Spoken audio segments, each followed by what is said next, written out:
Hi everyone, the Island Stacker here. Welcome to another video. Today I just wanted to have a catch up on a few coin releases and some updates following the discussions that I've had with the Royal Mint around delivery timelines, pricing, etc. But first of all, the Royal Mint has now released the Britannia and Liberty coin series. So there's proof versions, Bullion versions, and the historic section, which we'll get onto in a sec. So there is a wide variety of different available coins. The 1 ounce silver proof, again, you can see the price has gone up to that £103.50 as I've mentioned in other videos. 12,300 as the mintage is still pretty high for something like that as well. We've got this historic 3-coin set, which I know Backyard Bullion has done a video recently looking at that as well and how unjustifiable the price is for that. There's another historical set that I've just had a look at that's on here as well, which I think is massively overpriced, but I'll have a look at that in a minute. I've noticed the Royal Mint have also started doing these very small 1/40th gold coins with most of their releases over the last couple of months.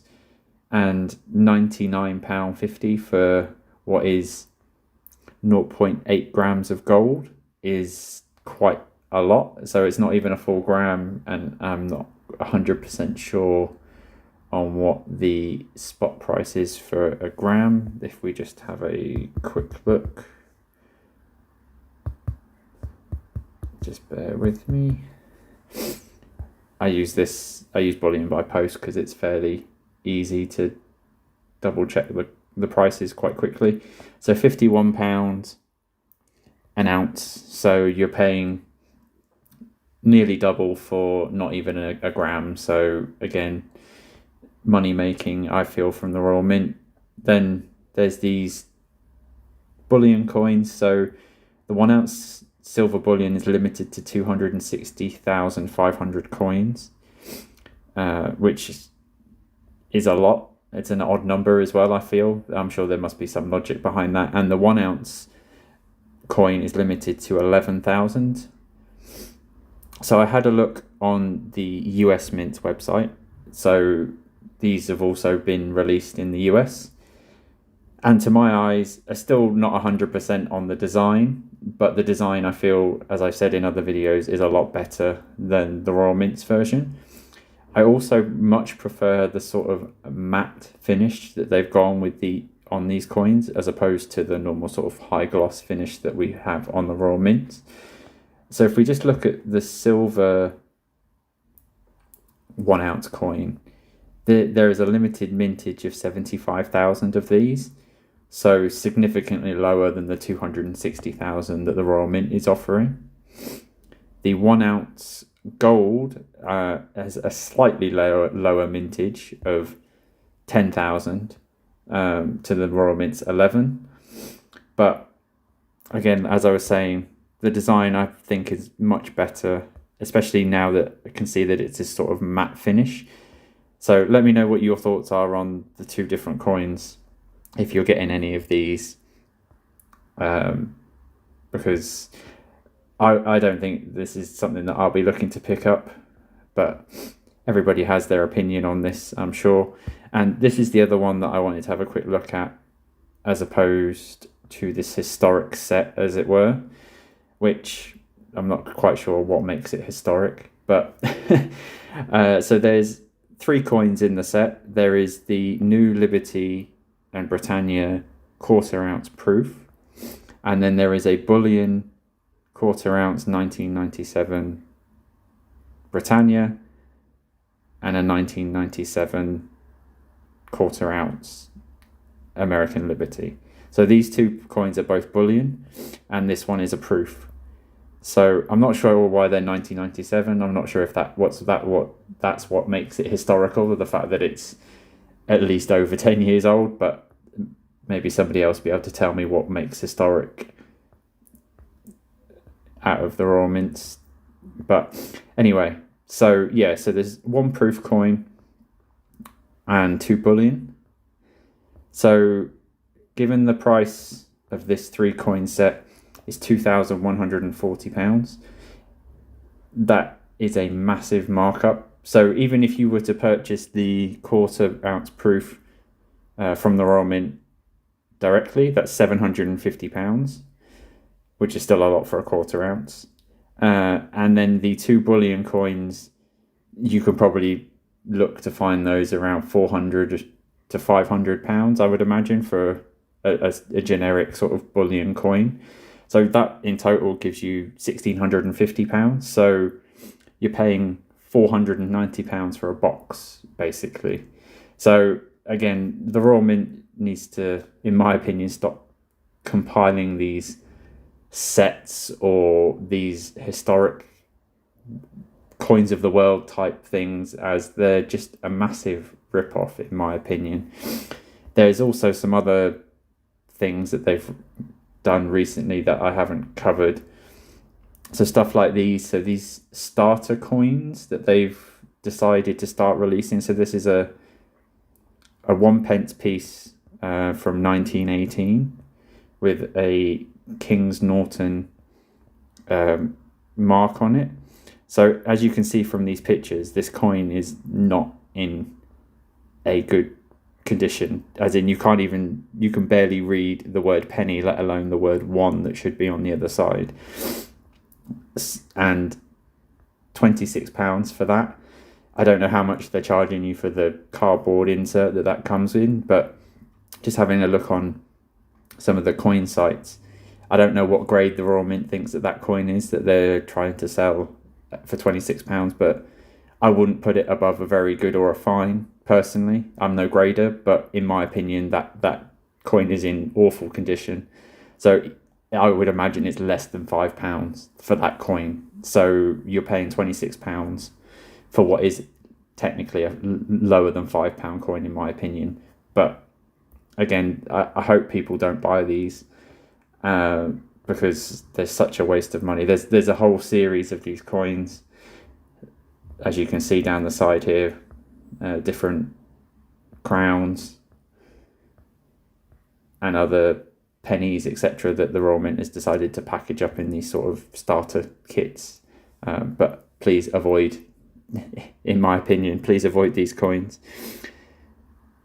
Then there is also, going to the RNLI coin that was also recently released. Again, this isn't something that I particularly like the look of.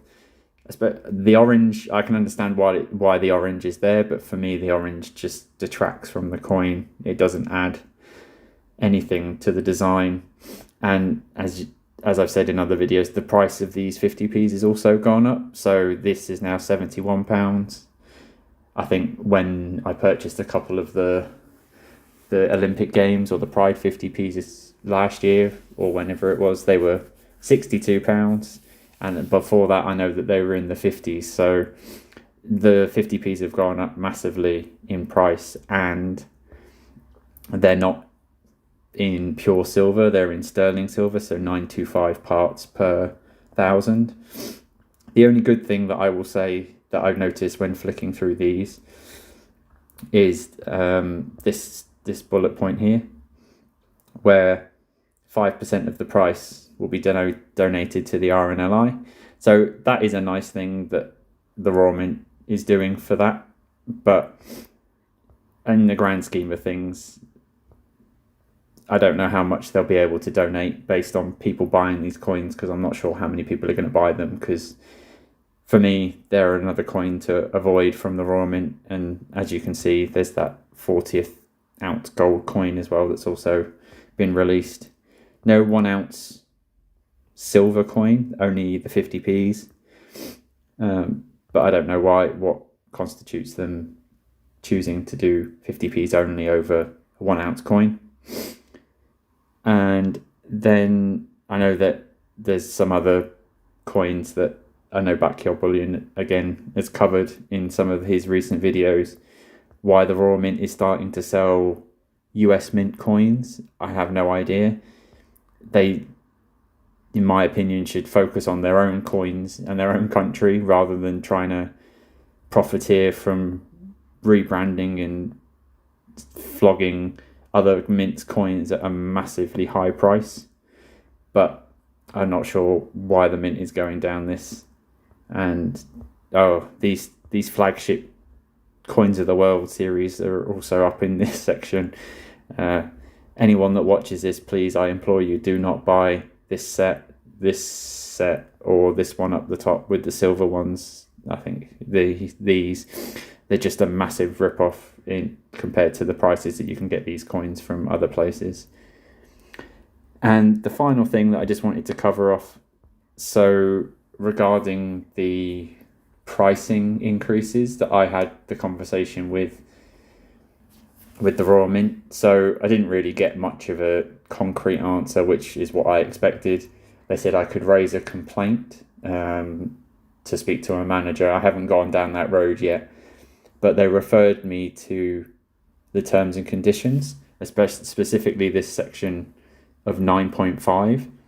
Now, if I read this incorrectly, please let me know in the comments if your understanding is different from how I read this.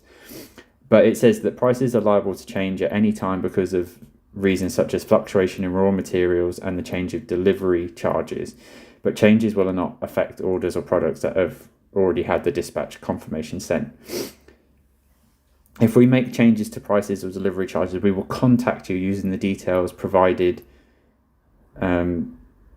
for us to check whether you still wish to proceed with the order on that basis based on the new prices/delivery charges. Now, to me, I have never received any confirmation, any contact from the Royal Mint for any price increase on a series of coins that I have purchased from them. Now, please tell me if you read that differently to me, but in my opinion, that reads that every time that they increase a coin price that's in, say, a continuity series order, they should notify you so that you can then decide whether you wish to continue. That has never happened for me. I don't know if it's happened for anybody else, but please let me know if it has. For what the person that I spoke to said, they could offer me a refund of the price increase on the next coin in each of my continuation orders. So the only ones that I have currently was the Star Wars coins and the Tudor Beast 1 ounce silver coins. So I said, well, the Star Wars coin series is now finished, so what can you do for that? And they said nothing. They can only do one discount per series. So basically, that's no good to me. So I've lost out there. And then if they provide me the refund between the last Tudor Beast coin and the new Tudor Beast coin that's due to come out on the 15th, are basically going to get a refund of £1 because the price increase went from 102 to £103.50. But I've challenged that because the start of the series was £95 a coin. So if you've increased it to or I don't know if it increased to £99 and then £102 and then £103, I can't remember off the top of my head.